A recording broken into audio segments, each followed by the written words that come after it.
Following in their footsteps as we prepare to mark the 23rd anniversary of 9/11, we spoke with members of the FDNY and NYPD who joined the departments after losing a first responder parent that day. Alice Gaynor shares their stories of service inspired by the fathers they lost.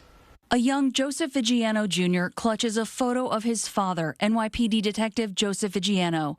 On 9/11, he was 8 years old. At a young age, I wanted to be a paleontologist, had a love for Jurassic Park, dinosaurs. After his father was killed in the terror attack, his path changed.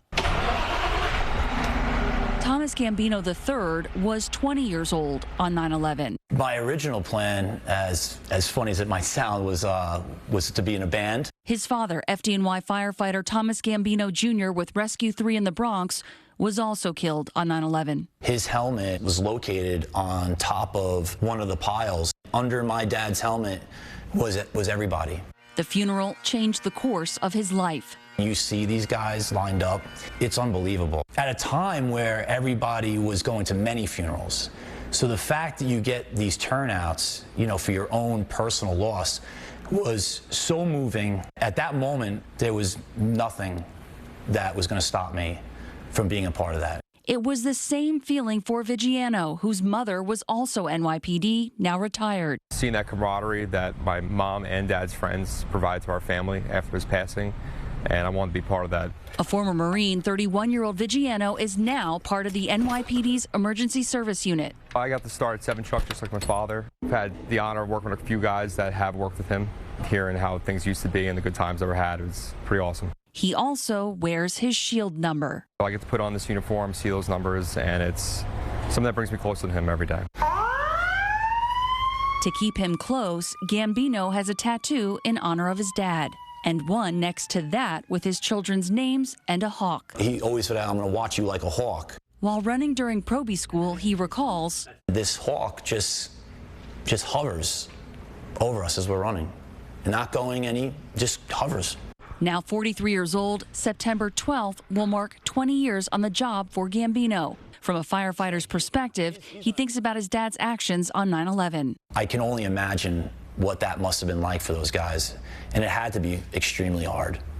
Just knowing what that's like to just carry that gear upstairs. He describes his father as a devout Catholic with a love of bodybuilding, a family man who always remained positive.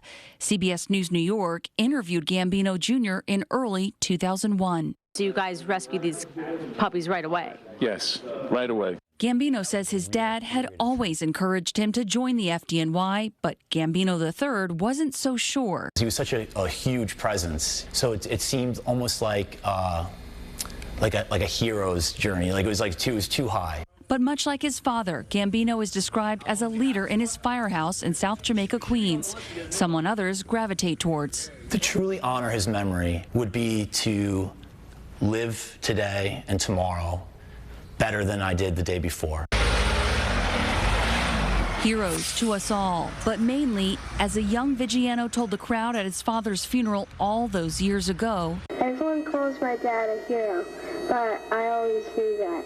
Heroes to the children following their lead.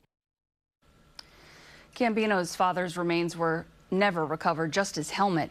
Viggiano's brother also joined the Marines and is now an NYPD officer as well. Their grandfather was also an FDNY captain.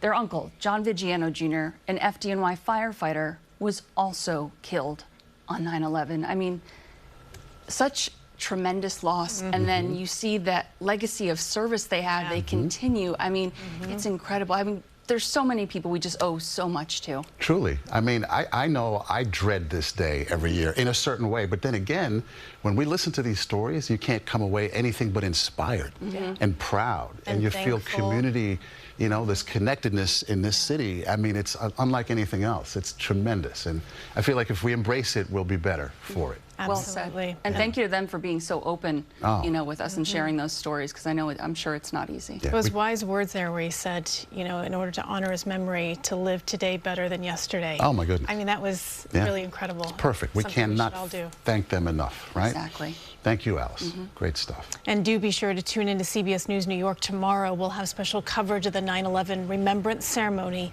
It begins at 8:25 in the morning.